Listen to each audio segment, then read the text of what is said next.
حدیث میں ایک اور دجال کا ذکر آتا ہے، وہ الدجال الاکبر ہے، عظیم ترین دجال، وہ خدائی کا دعویٰ کرے، رزق کے خزانے اس کے قبضے میں ہوں، رزق اسی کو دے گا جو اس کو ماننے کے لیے، اس کو سجدہ کرنے کے لیے تیار ہو۔ اور حضور نے اس کی خبر دی ہے کہ وہ کانا ہوگا، اس کی ایک آنکھ پھولی ہوئی ہوگی، پھر یہ کہ اس کی پیشانی پر لکھا ہوگا کافارا کفر، جس کے بارے میں فرمایا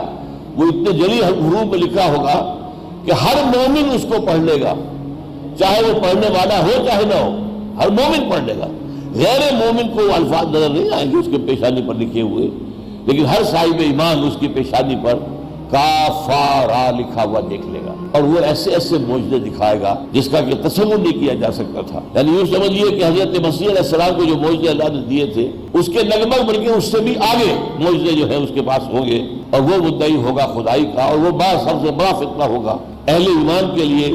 پوری انسانی تاریخ میں اتنا بڑا فتنہ اور کوئی نہیں ہوا۔ یہ حضور نے بار بار کہا ہے کہ تمام انبیاء اور رسول خبردار کرتے آئے ہیں اپنی اپنی امتوں کو، اور دیکھو میں بھی تمہیں خبردار کر رہا ہوں۔